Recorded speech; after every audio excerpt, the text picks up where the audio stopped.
আজ দুপুরে খাওয়া দাওয়ার পর একটু শুয়েছি আর চোখটা লেগে গেছে। তারপর যখন উঠলাম, উঠে দেখি বাইরে পুরো মেঘলা, বৃষ্টি হব হব।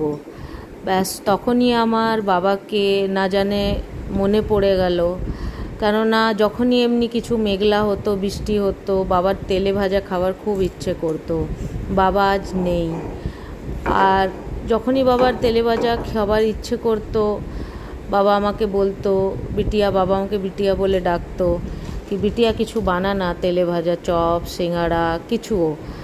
তো আমি তখন পকোড়ি বা চপ বা সিঙ্গাড়া যখন যেমন যা হতো ওটা আমি বাবাকে বানিয়ে দিতাম।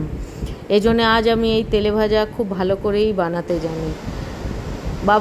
বাবা যেই না আমাকে বলতো, বাবার কথা শেষ না হতে হতেই আমি রান্নাঘরে ঢুকে যেতাম আর বাবার জন্যে বাবার মনের মতন তেলে ভাজা বানিয়ে নিয়ে আসতাম।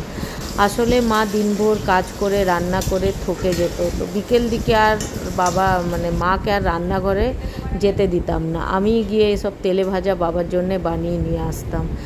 আজ বাবা নেই, কিন্তু বাবার স্মৃতি, বাবার কথাবার্তা খুব মনে পড়ে।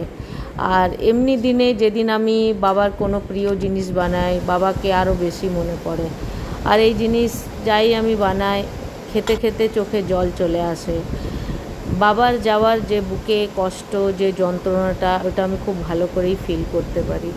তো আজ আমি ছেলে মেয়েদের জন্যে এই আলুর পকোড়ি আর চা বানিয়েছি। ওরা লাল চা খেতে ভালোবাসে। আমার বাগানের লেমন গ্রাস দিয়ে আমি লাল চাটা করেছি। এটা আমি বাগানে কিছু হার্বাল গাছও লাগিয়েছি। আর আমি নিজের জন্যে দুধ চা করেছি। তো ছেলে মেয়ে আর আমি মিলে এখনই এই পকোড়ি আর চা খাবো আর ওদের দাদুর বিষয়ে গল্প করব। তো প্রাকৃতিকের যে নিয়ম সেটাকে তো আমরা পাল্টাতে পারি না, তো এইভাবেই সব কিছু চলছে।